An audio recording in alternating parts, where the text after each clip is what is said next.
Hello everyone. पिछले lecture में हमने मिनरल्स, ओर्स, गैंग और जो डिफरेंट टाइप के ओर हैं उनके बारे में पढ़ लिया था। एक्सट्रैक्शन ऑफ मेटल हमने देखा था कि जो ओर्स है वो हमें सल्फाइड, कार्बोनेट इन सब फॉर्म में मिलते हैं, तो इनको पहले कन्वर्ट करना है ऑक्साइड के फॉर्म में, फिर ऑक्साइड को हम रिडक्शन कर देंगे ऑक्साइड की, मेटल हमें मिल जाता है। नेक्स्ट हमने पढ़ा था on the basis of reactivity metal को 3 कैटेगरीज में डिवाइड किया गया है, metal of low reactivity, metal of medium reactivity and metal of high reactivity. अब एक एक करके हम इनके बारे में पढ़ेंगे, तो स्टार्ट करते हैं। फर्स्ट है हमारे पास extracting metal low in the activity series. ऐसे मेटल को हमने निकालना है जो कि रिएक्टिविटी में बहुत कम है या फिर वो रिएक्ट नहीं करते हैं। एग्जाम्पल हमारे पास है गोल्ड, प्लेटिनम, इनकी जो रिएक्टिविटी है वो बहुत ज़्यादा कम होती है। Metals low in activity series are very unreactive. ये कैसे होते हैं? अनरिएक्टिव होते हैं। The oxide of these metal can be reduce to metal by heating alone. तो इनको निकालना जो है वो थोड़ा इजी हो जाता है। इसे कैसे निकालेंगे कि जो इनके ऑक्साइड है उनको हम मेटल के फॉर्म में निकाल देंगे सिर्फ हीट करके। कैसे? एग्जाम्पल ले लेते हैं हम यहाँ पे।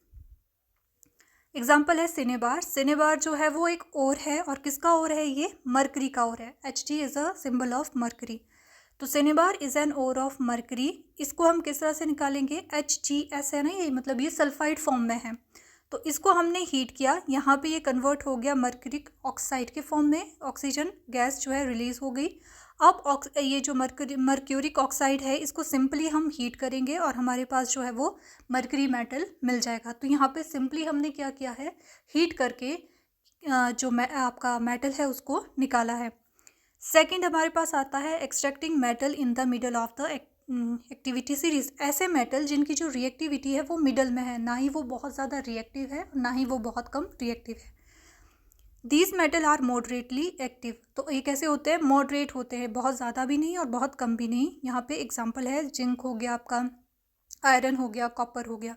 These metal are present sulphide और कार्बोनेट फॉर्म इन नेचर। तो ये जो मेटल्स है ये सल्फाइड, कार्बोनेट और हाइड्रोक्साइड इन सब फॉर्म में भी प्रेजेंट होते हैं। Therefore metal sulphide and carbonate must be converted into metal oxide. ये हमने पीछे ही पढ़ लिया है कि जब और आपके पास सल्फाइड, हाइड्रोकार्बोनेट, कार्बोनेट, हाइड्रोक्साइड इसके फॉर्म में होता है तो पहले इनको कन्वर्ट करना होता है मेटल ऑक्साइड के फॉर्म में।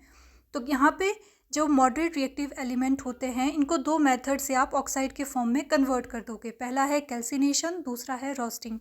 कैल्सिनेशन, रोस्टिंग इंपॉर्टेंट है, आपसे सीधा क्वेश्चन बन जाता है तो आपने ये ध्यान रखना है। कैल्सिनेशन में क्या होता है? Heating of ores in the absence of oxygen और एयर, कि जो आपके पास ओर है उसको हीट कर देना, लेकिन यहाँ एब्सेंस ऑफ ऑक्सीजन होगी। This process is used for carbonate, hydrate and hydroxide ore. और कैल्सिनेशन की जो प्रोसेस है वो कौन से ओर के लिए है? जो कार्बोनेट के फॉर्म में है या फिर हाइड्रेटेड फॉर्म में है या फिर हाइड्रोक्साइड के फॉर्म में है। जैसे यहाँ पे आयरन हाइड्रोक्साइड है, ठीक है, इसको आपने हीट किया in the absence of oxygen, ये किस में कन्वर्ट हो गया? ऑक्साइड के फॉर्म में। यही हमने पढ़ा कि सल्फाइड, कार्बोनेट, हाइड्रोक्साइड, हाइड्रेटेड इन सबको पहले आप ऑक्साइड फॉर्म में कन्वर्ट कर दोगे। सेम यहाँ पे एल्यूमिनियम ऑक्साइड हाइड्रेटेड फॉर्म में है ये, इसको भी आपने क्या किया? हीट किया है in the absence of oxygen और इसको ऑक्साइड के फॉर्म में कन्वर्ट कर दिया है। सेकेंड है आपके पास जो मैथड वो है roasting, heating of ores in the presence of oxygen. अब यहाँ पे सिर्फ यही डिफरेंस है, कैल्सिनेशन में एब्सेंस ऑफ ऑक्सीजन है, रोस्टिंग में आपके पास प्रेजेंस ऑफ ऑक्सीजन है। It is used for sulphide ores. और ये जो है कौन से ओर यहाँ पे यूज़ होते हैं? सल्फाइड ओर्स यूज़ होते हैं। तो आपने ये याद रखना है कि कौन से सल्फाइड ओर्स कौन से मेथड से निकाल रहे हैं हम, कैल्सिनेशन में कौन सा मेथड यूज़ कर रहे हैं। एग्जाम्पल हो गया zinc sulphide plus 3 molecule of oxygen, मतलब यहाँ एयर का यूज़ किया हुआ है, ऑक्सीजन का यूज़ किया है, तो ये किस में कन्वर्ट हो गया है? जिंक ऑक्साइड में, ऑक्साइड फॉर्म में। लेड सल्फाइड है आपके पास, यहाँ पे भी क्या बन गया? ये ऑक्साइड के फॉर्म में कन्वर्ट हो जाता है। तो जो मिडल जो रिएक्टिविटी सीरीज जिनकी मॉडरेट है वो 2 मेथड से हम उनको ऑक्साइड के फॉर्म में कन्वर्ट करते हैं, कैल्सिनेशन और रोस्टिंग। रिडक्शन ऑफ, अब यहाँ पे ये आपने याद रखना है कि हमने जो है अब जो ओर्स है उनको ऑक्साइड के फॉर्म में कन्वर्ट कर दिया है। अब ऑक्साइड से हमें इनको मेटल में कन्वर्ट करना है, तो कैसे हम निकालेंगे? Reduction of the oxide to metal, इनकी रिडक्शन कर देंगे ऑक्साइड से मेटल के फॉर्म में। तो कैसे करेंगे? सबसे पहले आता है स्मेल्टिंग। ये आपने टर्म्स याद रखनी है। Smelting is the process in which the metal is extracted from their oxide.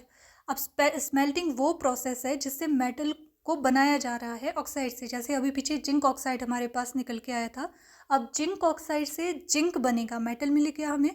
तो ये जो प्रोसेस है ऑक्साइड से मेटल बनाने की जो प्रोसेस है उसे ही हम कहते हैं स्मेल्टिंग।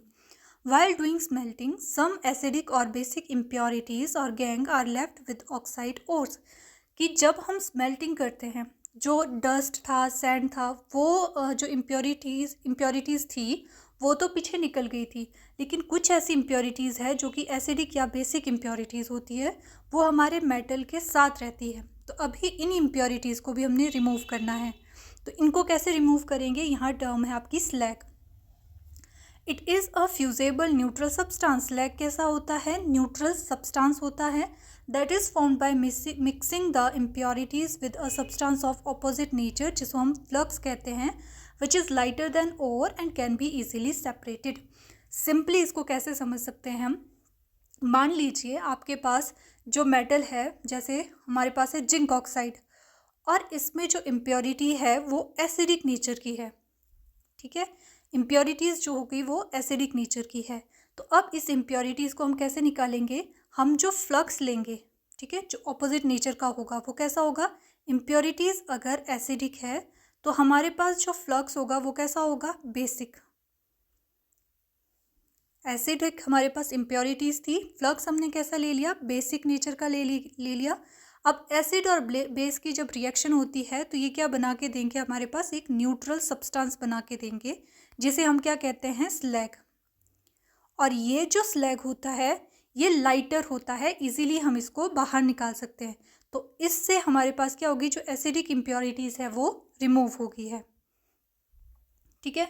सिमिलरली आपके पास कोई एक और है और उसमें जो इम्प्योरिटीज़ है वो बेसिक है, इम्प्योरिटीज़ क्या है आपकी, बेसिक है। तो हम यहाँ पे जो फ्लक्स लेंगे वो कैसा लेंगे, एसिडिक नेचर का लेंगे।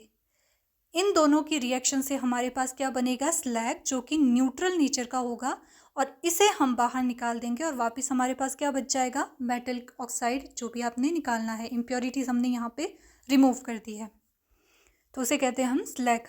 जैसे मान लीजिए यहाँ पे इम्प्योरिटीज़ जो है वो एसिडिक है, गैंग है आपके पास, जो इम्प्योरिटीज़ है सिलिकॉन ऑक्साइड, ये हमारे पास इम्प्योरिटीज़ है। हमने इसमें फ्लक्स ऐड किया है जो कि कैसे नेचर का होगा, बेसिक नेचर का, और इन दोनों की रिएक्शन से हमारे पास ये स्लैग बन गया जो कि कैसा होगा, न्यूट्रल होगा। और ये कैसा है, इस हल्का है, लाइटर है, इसको हम इजीली बाहर निकाल सकते हैं। वापस हमारे पास क्या रह जाएगा, हमारा मेटल रह जाता है। नेक्स्ट हमारे पास the metal oxide are then reduce to the corresponding metal by using reducing agent. अब जो आपके मेटल ऑक्साइड थे, देखिए यहाँ से हमने एसिडिक बेसिक इम्प्योरिटीज़ निकाल दी, हमारे पास क्या बचा, अब हमारे ऑक्साइड बच जाते हैं। अब हमारे पास हो गया ऑक्साइड, जैसे जिंक ऑक्साइड हम ले लेते हैं। तो जिंक ऑक्साइड में हम कोई एक रिड्यूसिंग एजेंट के साथ इसकी रिएक्शन करवाएंगे, ठीक है। रिड्यूसिंग एजेंट कौन होता है, जो ऑक्सीडेशन करता है। और ऑक्सीडेशन क्या प्रोसेस होती है, जो ऑक्सीजन को गेन कर देता है। जैसे मान लो यहाँ पे हो गया, हमने कार्बन ले लिया है, ठीक है, कार्बन, चारकोल, सभी का यही फार्मूला होता है, कोल सी से इसको हम डिनोट करते हैं। अब क्योंकि ये रिड्यूसिंग एजेंट है, ये क्या करेगा, ऑक्सीडेशन की प्रोसेस करेगा। ऑक्सीडेशन मतलब गेन ऑफ ऑक्सीजन, तो यहाँ से ये क्या ले लेगा, अपना ऑक्सीजन ले लेगा। तो आपके पास क्या बन जाएगा, जिंक प्लस कार्बन मोनोऑक्साइड, ठीक है। ये गैस है, ये रिलीज़ हो जाएगी और आपके पास जिंक जो मेटल है वो हमें मिल जाता है। तो यहाँ से हमारे पास मेटल मिल जाएगा। Sometime the highly reactive metals such as sodium, calcium, aluminium etcetera are used as a reducing agent.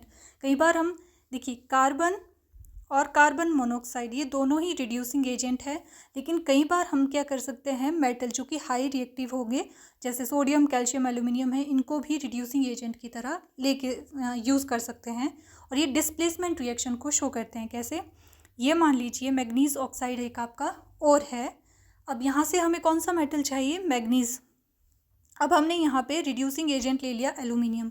तो एल्यूमिनियम क्या है, रिड्यूसिंग एजेंट। ये क्या कर लेगा, ऑक्सीजन को अपनी तरफ ले लेगा, गेन ऑफ ऑक्सीजन।